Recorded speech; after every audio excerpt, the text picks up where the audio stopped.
You know it, baby. Tell me your troubles.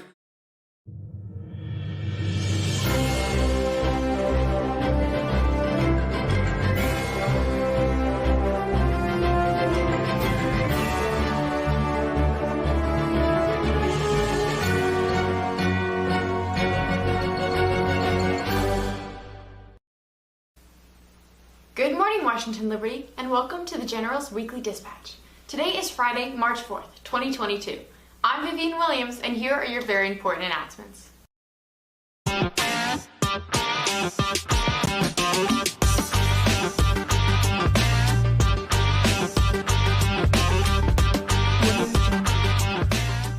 I have been doing this for 4 years. I've produced a lot of segments, and this year I've definitely produced some of my favorites as I've gotten to learn from my experience and grow. But my favorite one is definitely the sweep video when I went undercover with Julie. That was really fun to edit and sort of play with entertainment and also information at the same time. My favorite segment another person made was Annabelle's AI piece. I thought it was really informative. So I'm going to GW in DC for journalism and international affairs, and the goal is to report on news in other countries. I'm really excited. It's always something I've wanted to do. It's what I feel like I'm meant to do. I don't know if that sounds too cringy or cliche, but I'm really excited for what happens next, and I'm ready for it.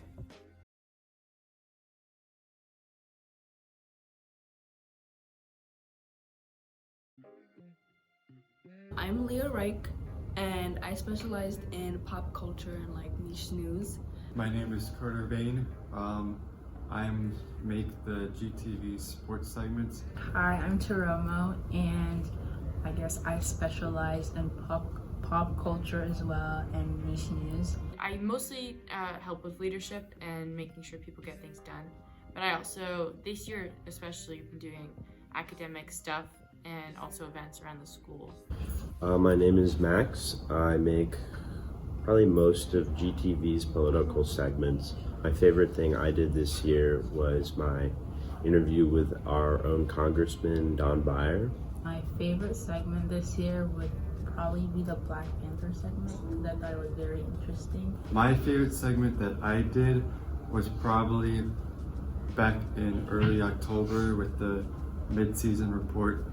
My favorite segment from me was the Scary Stories segment and on Halloween.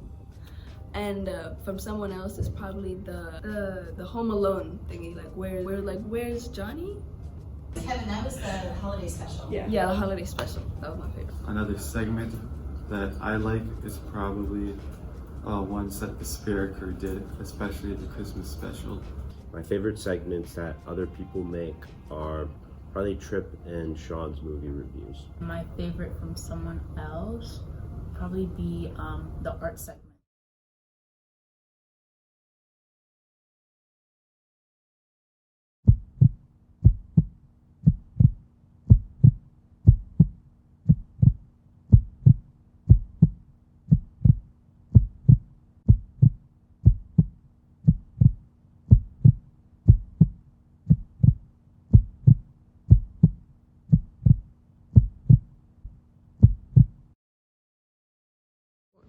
Hi, my name is Caleb Finkel. My favorite teacher at WNL is definitely Miss Becker. She is a very joyful teacher, and I enjoyed having her. My favorite teacher is Miss Becker because she was a lot of fun, and we always enjoyed her class doing spelling tests and just hanging around. My favorite teacher is probably Mr. Lloyd. High school, my favorite teacher was Miss Longo. My favorite teacher in high school was Miss Rez. My favorite teacher in high school was Mr. Mercer. My favorite teacher in this entire school definitely has to be Miss Bongo. She helped me through all of my problems this year, and she got me through a lot. I have a favorite teacher too. Her name's Miss Sturry. She's down there. She's a great A+ teacher. She helped me a lot. She pushed me through when I was down during that, But I would say she's my favorite teacher. My favorite teacher was Miss Barbara. I had her junior year, so last year. My favorite memory in her class was the obstacle course we made last week of school, and the people I had in that class were really, really fun.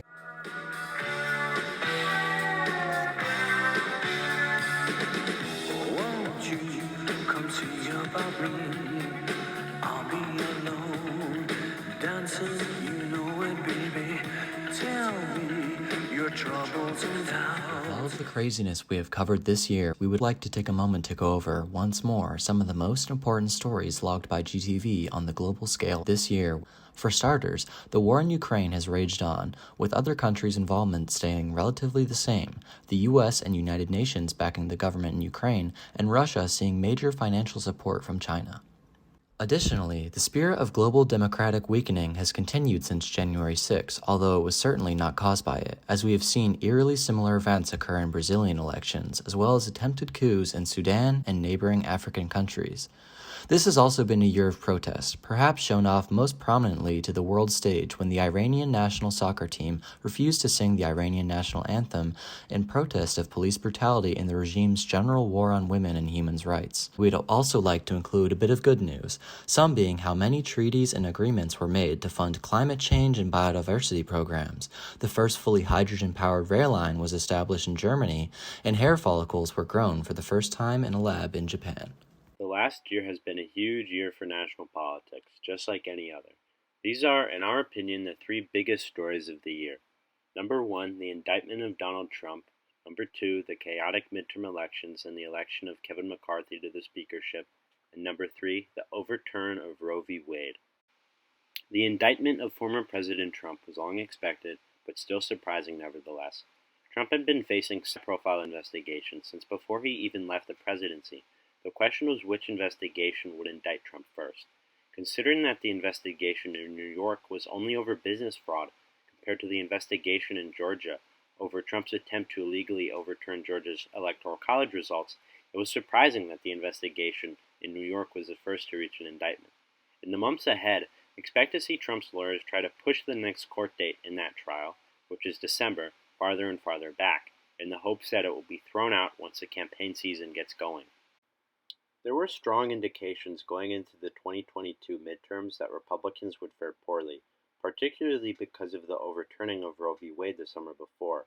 However, they were still expected to take the House and Senate from Democrats, since that's what usually happens after presidential elections, as voters express their frustration with the incumbent. Instead, Republicans got relatively demolished.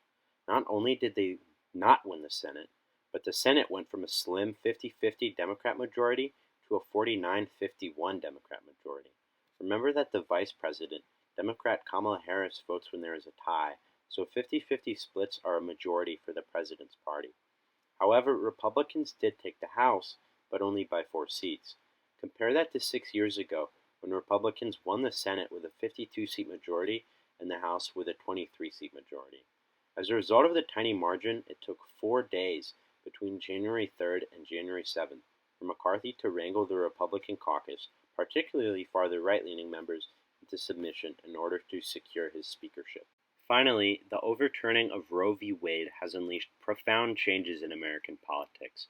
Roe v. Wade was overturned in the case Dobbs v. Jackson Women's Health Organization by a 5-4 majority of conservative justices last June, just after the start of summer, primarily on the grounds that since abortion is not explicitly in the Constitution, it is not protected. Roe v. Wade had been decided in 1973 with a 7-2 majority on the grounds that inherent to the Due Process Clause of the 14th Amendment was the right to privacy.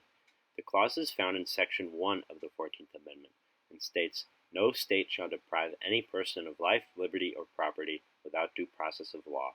The Supreme Court previously found the right to privacy in Griswold v. Connecticut, a case that also had to do with abortion in 1963.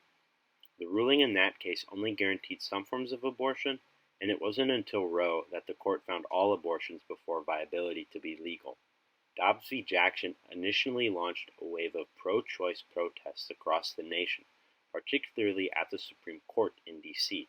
As mentioned previously, the decision played a big role in the 2022 midterms and single-handedly turned them into a flop for Republicans.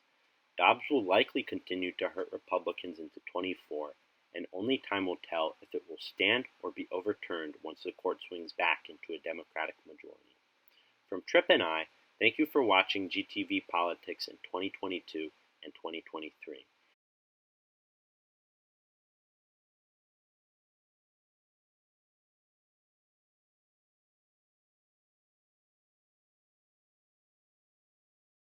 The WHO declared COVID-19 to be a public health emergency 6 weeks before it was being referred to as a pandemic. COVID-19 cases and deaths have been at its lowest than they've been in the past 3 years. And according to Our World data, 70% of the world population has been vaccinated with at least one dose of the COVID-19 vaccine. This does not mean COVID-19 is over. Almost 7 million people have died of COVID around the world, and 1 in 6 total deaths have been in the US itself. Keep in mind, COVID-19 is still being considered a pandemic, but this action shows a downward trend in its severity. The United States is set to end its public health emergency on May 11th.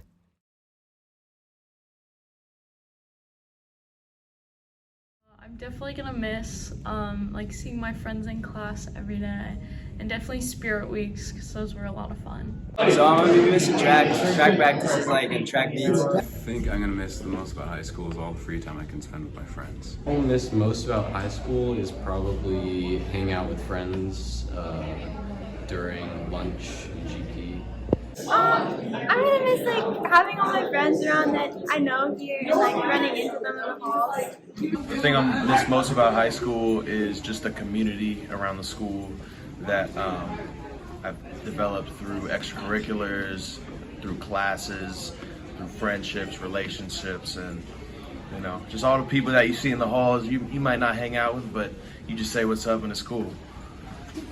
Yeah, I think I'm gonna miss that too. I think one of my favorite memories from high school is coming in the first day and making all the connections that I did through extracurriculars, and coming from a different middle school that's on the other side of Arlington. We didn't have a lot of friends, connections coming into it, and so making those was really special to me.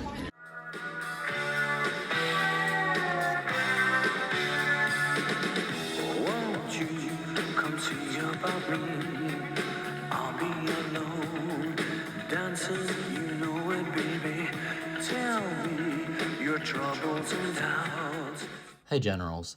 This year, we have tried our best to bring you one movie review a week in an effort to both warn against box office duds and encourage the viewing of movies you don't want to miss in the theater. As we near the end of the year, 2 members of the film crew, Sean Paris and myself, Trip Tagle, would like to bring you our top movie picks of the past 4 years, throwing in some context and honorable mentions as well. We hope that the tradition of reviewing and critiquing past and current media remains a core part of the package GTV delivers for years to come. To start us off, 2019 and our freshman year was a great year for horror, with Sean and I both picking Robert Eggers' The Lighthouse as our standout film. A heavily stylized, deeply disturbing psychological horror that keeps your eyes gripped to the screen as its characters descend into madness. 2020.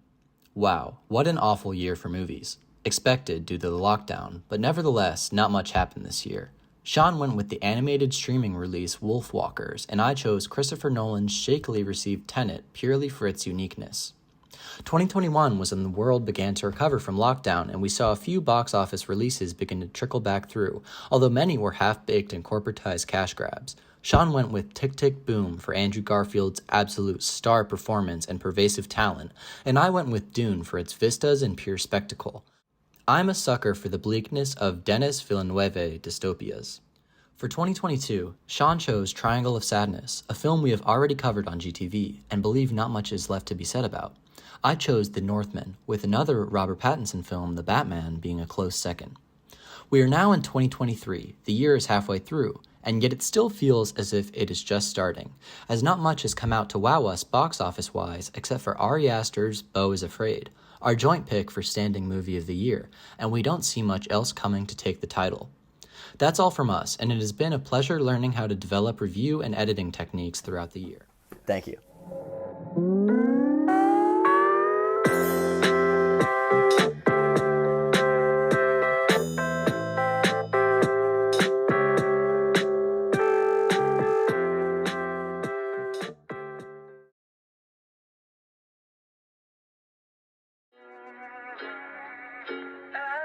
Yeah, I'm gonna take my horse to the old town road. I'm gonna ride till I can't no more. I'm gonna take.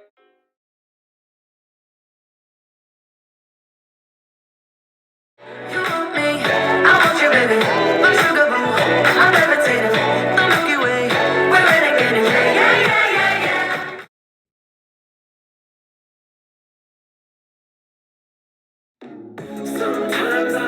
nobody's you. Late nights in the middle of June. He always been faking me out.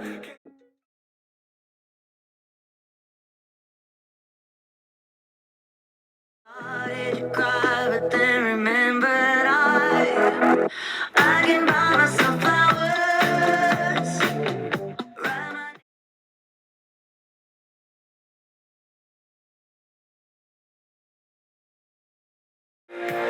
Feel like I'm in a world of three.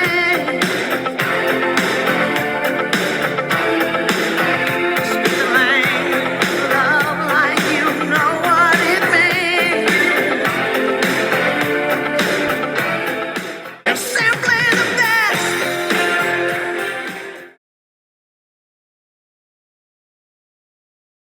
Miss about high school is just the constant like peer interaction day to day. Like when everybody's on the free world, we're not going to be seeing the people that we're used to seeing every single day and getting that like needed social interaction. So I don't know, it's kind of like scary going out into the darkness on like my social life, not knowing if I'm gonna be seeing people as often. And I don't know, that's one of the biggest concerns, one of the biggest things we're gonna miss about school. One thing I'm gonna miss about high school is the community. I'm gonna miss my friends most at school and basketball practices and some classes. My favorite memory throughout high school was probably cheering for the football games because overall it was just super fun and being involved with the school was a really good experience. My favorite memory was playing football here. My favorite senior memory was going to all the football games, having like our senior class just all riled up trying to win games.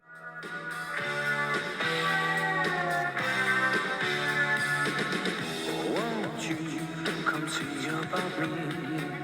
I'll be alone, dancing, you know it, baby.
Please state name and sport played. I'm Tyler Johnson and I played golf.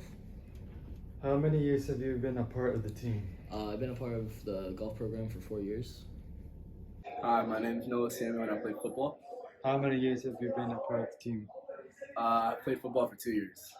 My name's Caleb Finkel and I play lacrosse at Washington Liberty. How many years have you been a part of the team?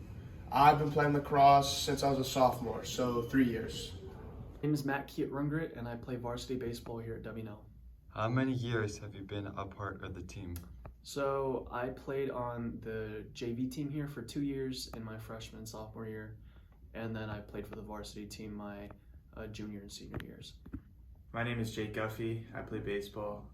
How many years have you been a part of the team? I've been a team since I was in 8th grade, so 5 years. Sasan Fisk, soccer. And how many years have you been a part of the team? I've been on the team for 3 years. John Matlock, soccer. How many years have you been a part of the team? I've been a part of the team for 2 years. Do you have a favorite memory playing the sport or a favorite accomplishment on the team? My favorite memory while playing was probably playing in districts with all my friends. Yeah, I do. I would say probably the first game of this season was the Marshall game. It was Coach Schaff's pregame speech. It got the whole team fired up. Yeah, my favorite memory was last year we had lost to Herndon in our senior night by 1 goal in double overtime, but then we came back and we played them in playoffs and we ended up beating them. So it was a great win. Everyone was super psyched. Awesome night.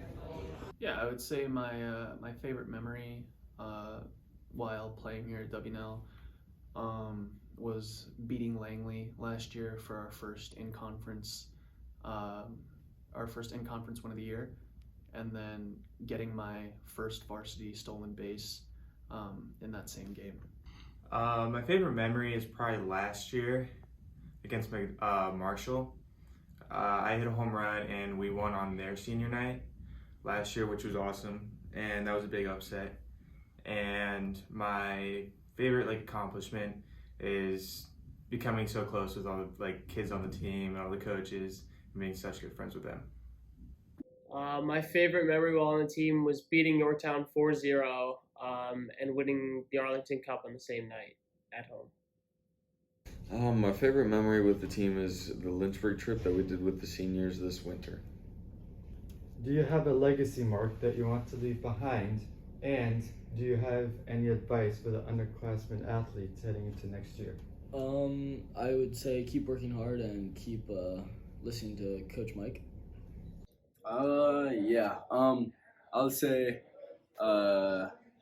get your grades up. Make sure you stay on top of your schoolwork, and make sure you stay in the weight room.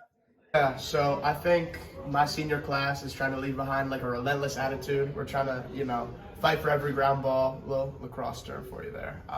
And some advice I have is to always do your best. Even if you think you're about to lose a game, you might as well put your best foot forward because you never know what game's going to be your last. So in terms of the legacy mark, I hope I kind of left behind somewhat of a blueprint, I guess, for guys that aren't the most polished or aren't the most fundamentally solid people, but I just hope I kind of left behind a work ethic of hard work, and that if you hustle and grind everywhere you go, then you can accomplish whatever you want. And in terms of some sort of advice for underclassmen and returning guys next year, just try to be good role models for guys that are under you, and always try lifting your teammates and being the best teammate that you can. So yeah. I just want to leave behind good sportsmanship. Just have fun and, just be yourself. And for the underclassmen, just have fun. It's just a game. Just go out and do what you do. I hope my legacy is teaching the JV goalies well, and my advice to underclassmen would be to work hard in practice, but also have fun with your teammates. I want the team to continue winning districts and hopefully win a state championship sometime soon. And something that I would say to the underclassmen is to keep working hard and buy into the team. All right, so could you just give me your name and what sports you managed? Okay, my name is Carter Bain, and the sports I managed were football and soccer. I've been a part of football for 3 seasons, and for soccer, this is my first season. And what was your experience like managing these teams? My experience went well. I feel like I made a lot of key friendships, and this was something that was a little bit out of my comfort zone at first, but this was a way that I got to meet other new people and really express myself out in the world. And I'm really glad that I was able to help out these teams, and it was a really fun experience, and I'm hoping to continue helping as I move on to college next year. So just having the brotherhood with just these guys and helping out the team was just something that I really enjoyed doing this year and in years past. The boys basketball team here at WNL has had a very successful season with a district record of 10-1. This year was the first time the boys basketball team has won the district championship in 19 years, their best season yet. It was pretty exciting. We haven't done it in like 19 years or something, so to win for Coach Dobson was pretty cool. Coach Dobson was awarded the All-Region Coach of the Year and is very proud of the district win. Yes, I think we've improved every practice, got better, got more confident. The boys have been so successful this year because of how well they work as a team. I think our team, we work really well together because we're all like pretty friendly, and I think Jakai Beal is kind of the main reason for that. He's just a funny guy, and he brings everyone together. So good. Winning the districts was a very proud moment, and the team is ready to go to states. Our unbelievable win to win the district title here at Washington Liberty against Madison High School. The team is playing Hayfield tonight, the first round of states. And so they're heading to qualify for states, and we'll be playing in the first round of states against Hayfield Friday night, 7 o'clock at Hayfield. What are your hopes for the game tomorrow night? To win. Win. We move on.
High school was having to walk up to the fourth floor every morning for my junior and senior year.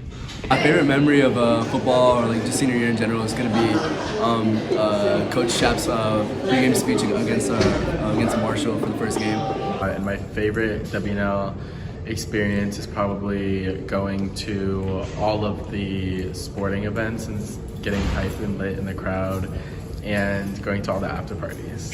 My favorite thing about high school was the random discussions in every single class. My favorite memory is the first football game that we had because it was really fun and there was a lot of people there and I loved cheering at it. Our favorite memory from last year would be the labs in our IB bio class with Miss Hatterley. Yes.